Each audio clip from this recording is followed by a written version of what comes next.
Ya koso, dikata Muji. Gimana kabar kalian bre? Sebelum masuk ke cerita, jangan lupa subscribe, like, dan komen biar lu gak ketinggalan bahasan-bahasan seru soal konspirasi, horor, dan true crime. Katanya, gak ada cinta yang lebih tulus dari kasih sayang seorang ibu ke anaknya. Dari pelukan pertama sampai kata-kata lembut yang bikin tenang. Hubungan ibu dan anak selalu dianggap suci, gak bisa diganggu-gugat. Tapi lo pernah gak dengar cerita seorang ibu yang kelihatannya sayang banget sama anaknya, tapi tiba-tiba dituduh ngebunuh darah dagingnya sendiri? Ini bukan soal benci, dendam, atau bahkan uang, tapi lebih rumit dari itu. Casey Anthony, seorang ibu muda yang bikin Amerika gempar gara-gara kasus kematian anaknya, Kaylee. Semua bukti nunjuk ke satu arah, tapi endingnya malah bikin banyak orang gak percaya. Pegang erat-erat, soalnya makin dalam makin gelap bre. Langsung aja kita bahas di Kata Muji.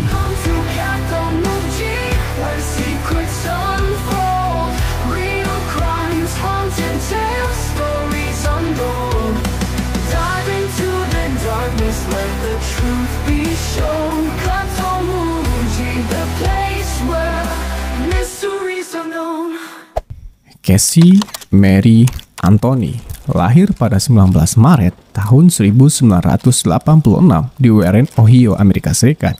Dari luar hidupnya kelihatan biasa aja. Anak kedua dari pasangan George dan Cindy Anthony ini tumbuh di lingkungan keluarga kelas menengah yang tinggal di Orlando, Florida, Amerika Serikat. Keluarganya dikenal ramah, sering ikut kegiatan gereja, dan Casey sendiri kelihatan kayak remaja Amerika pada umumnya. Tapi di balik semuanya, Casey punya sisi lain yang mulai kelihatan waktu dia masuk masa remaja.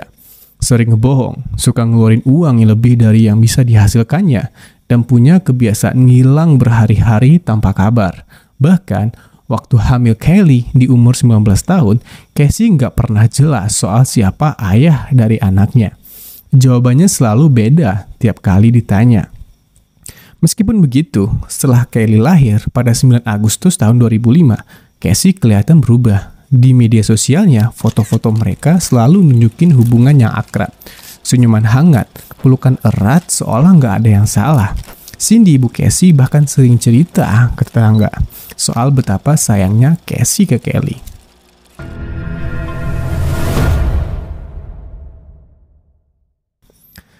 Agustus tahun 2005, di sebuah rumah sederhana di Orlando, Florida, Casey Mary Anthony lahir ke dunia.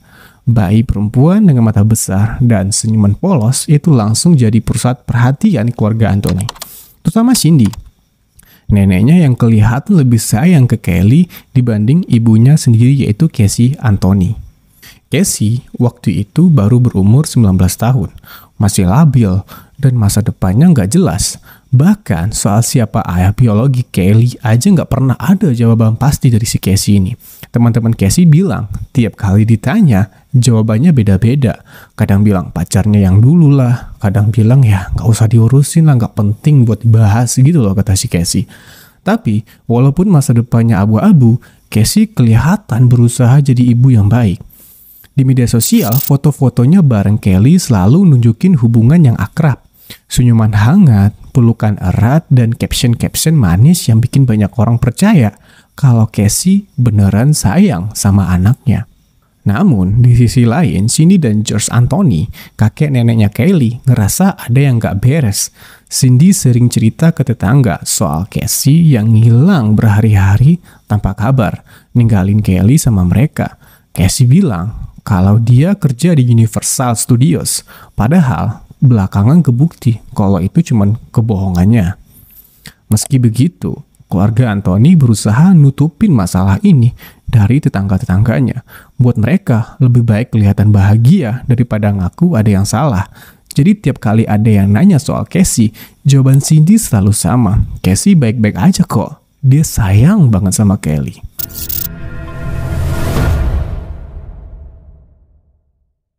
Di bulan Juni tahun 2008, musim panas di Orlando biasanya jadi waktu buat liburan keluarga, main di taman atau sekedar ngehabisin waktu di halaman rumah. Tapi buat keluarga Anthony, musim panas tahun 2008 malah berubah jadi awal dari mimpi buruk mereka. Kelly, Mary, Anthony yang waktu itu baru berumur hampir 3 tahun, terakhir kali kelihatan sama tetangga dan keluarga di awal Juni tahun itu. Casey bilang kalau Kelly lagi aman-aman aja sama pengasuhnya, Zenaida Fernandez Gonzalez, sementara dia sendiri lagi sibuk kerja. Masalahnya, nggak ada yang pernah ngelihat si Zenaida ini. Nggak ada foto, nggak ada alamat jelas, bahkan nggak ada nomor telepon. Selama sebulan, di bulan Juni itu, Casey kelihatan santai-santai aja, menjalankan aktivitasnya kayak biasa. Casey justru sering kelihatan di klub malam, pesta sama teman-temannya lah, bahkan sempat bikin tato baru di lengannya yang bertuliskan Bella Vita. Hidup yang penuh indah gitu. Foto-foto di media sosialnya nunjukin Casey lagi ketawa-ketawa, joget seolah nggak ada masalah besar yang lagi dia sembunyiin. Namun, beda halnya dengan keluarga Anthony. Kayak punya firasat buruk gitu tentang cucu mereka yang tidak ada kabar dari bulan Juni tahun 2008. Cindy mulai curiga berkali-kali dia nanya soal Kelly, tetapi Casey selalu punya alasan. Lagi sama Zenaida lah, atau lagi main sama temen-temen lah, dan namanya seorang nenek ya, pasti kangen banget dengan cucunya. Namun, Casey urung mempertemukan Kelly dan Cindy entah kenapa. Nah, puncak kecemasannya ini di tanggal 15 Juli tahun 2008. Cindy pergi ke kediaman Casey untuk melihat kondisi anak dan cucunya tersebut. Namun, sesampainya di sana, Cindy nemuin sesuatu yang bikin bulu kuduk berdiri. Bau busuk dari mobil Casey. Cindy yang panik langsung nelpon polisi dong. Suaranya gemetar sambil bilang, bau busuk ini dari mobil Casey, kayak bau mayat gitu. Dan inilah semua mulai kebongkar satu persatu. Casey yang biasanya bisa ngebohong dengan tenang, kali ini nggak punya alibi dan jawaban jelas soal Kylie.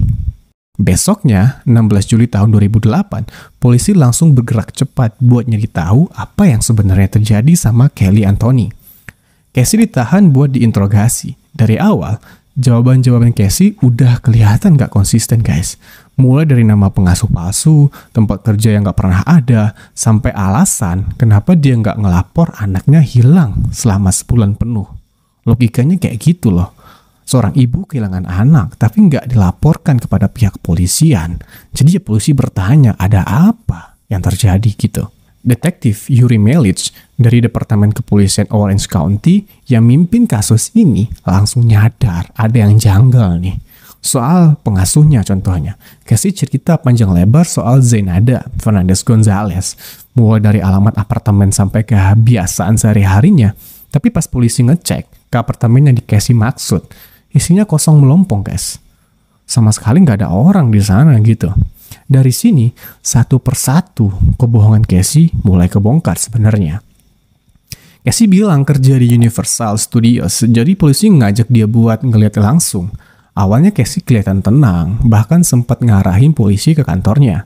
Tapi pas udah sampai di ujung lorong, Casey malah berhenti, tersenyum canggung, dan ngaku kalau dia nggak pernah kerja di sana gitu.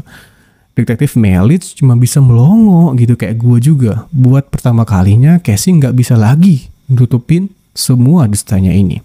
Dan nggak cuma itu, hasil forensik dari mobil Casey juga bikin merinding.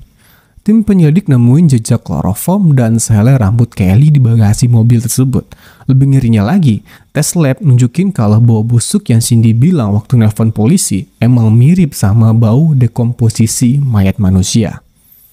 Gak berhenti sampai di situ dong. Polisi ngecek komputer di rumah keluarga Anthony dan nemuin riwayat pencarian internet yang gak masuk akal. Mulai dari cara bikin kloroform, leher patah, sampai mati lemes. Siapa yang browsing kayak gitu kalau nggak lagi ngerencanain sesuatu? Tapi yang paling bikin polisi bingung, Casey sama sekali nggak kelihatan panik.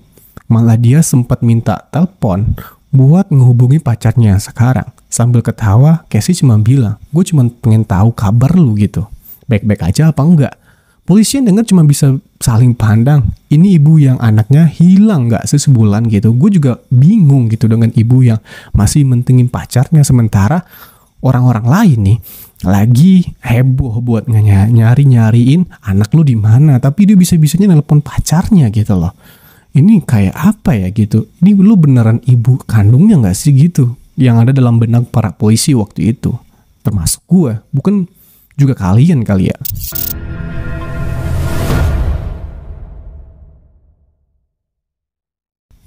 Di bulan Agustus tahun 2008, musim panas di Orlando masih berlanjut dan Kelly Anthony sudah hilang lebih dari sebulan. Penyelidikan polisi terus berjalan, tapi tanpa petunjuk jelas tentang keberadaan Kelly. Kebohongan Casey Anthony membuat proses pencarian semakin sulit. Nah, pada Agustus 2008 ini, seorang petugas meteran utilitas bernama Roy Krong sedang bekerja dekat area berhutan yang tak jauh dari rumah keluarga Anthony. Saat itu, dia melihat objek putih yang menyerupai tengkorak manusia di dalam hutan. Krong segera melaporkan temuannya ke polisi. Namun, saat petugas datang ke lokasi, mereka tidak menemukan apa-apa dan menganggap laporan tersebut tidak serius. Krong pun merasa diabaikan dan kecewa. Di bulan Desember tahun 2008, 4 bulan kemudian, tepatnya pada tanggal 11 Desember, Roy Krong kembali ke area yang sama. Kali ini, dia memutuskan untuk memeriksa lebih teliti. Setelah itu, dia menemukan kantong sampah hitam yang berisi sisa-sisa kerangka anak kecil, termasuk tengkorak dengan lakban menutupi bagian mulutnya. Krong segera menghubungi polisi, dan kali ini temuan tersebut ditanggapi dengan serius. Tim forensik segera dikerahkan ke lokasi untuk melakukan penyelidikan. Lalu mereka menemukan tengkorak dengan lakban menutupi area mulut, menunjukkan kemungkinan tindakan kekerasan. Lalu, selain itu, mereka juga menemukan selimut bergambar Winnie the Pooh yang diketahui milik Kelly Anthony. Sisa-sisa pakaian anak kecil, termasuk kaos dan celana pendek. Yang terakhir, kantong sampah hitam yang digunakan untuk membungkus sisa-sisa tubuh. Lokasi penemuan ini hanya berjarak sekitar 19 kaki dari jalan dan dekat dengan rumah keluarga Anthony. Analisis forensik dilakukan untuk memastikan identitas sisa-sisa tersebut. Hasilnya mengkonfirmasi bahwa itu adalah Kelly Anthony yang telah hilang selama lebih dari 6 bulan. Penemuan ini menjadi titik balik dalam penyelidikan, mengubah kasus orang hilang menjadi investigasi pembunuhan. Semua mata kini tertuju pada Casey Anthony dong, ibu dari Kelly, yang selama ini memberikan informasi yang tidak konsisten dan menyesatkan.